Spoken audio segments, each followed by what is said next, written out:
Hello, we start with breaking news from Ukraine. Russia has carried out a major overnight attack on cities across Ukraine. At least 13 people have been killed. The cities of Kyiv, Kharkiv and Dnipro were targeted. 6 people were killed in Dnipro and 25 were injured.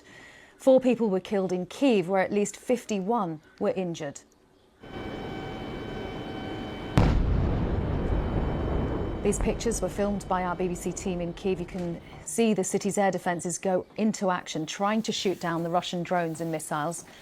Ukraine's Air Force said Russia attacked with 73 missiles and 656 drones. Thousands took shelter underground in the capital as large plumes of smoke rose from the city's centre. Air raid warnings sounded across most of Ukraine. Moscow warned last week it would launch systematic strikes on Ukraine. Our correspondent Vitaly Shevchenko is in Kyiv with the latest. Well, we had another strike just 2 hours ago. We heard 4 explosions here in central Kyiv, believed to be caused by Russian hypersonic missiles.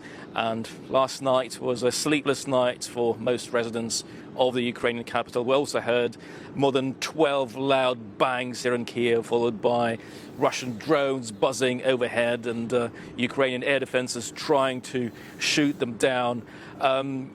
At least 2 high-rise apartment blocks have been hit. As we speak, Karen, rescuers are sifting through the rubble, and the authorities here in Kyiv say that they fear more people can still be trapped underneath. A hospital was also hit overnight, and at the moment the death toll here in Kyiv stands at 4 people confirmed dead.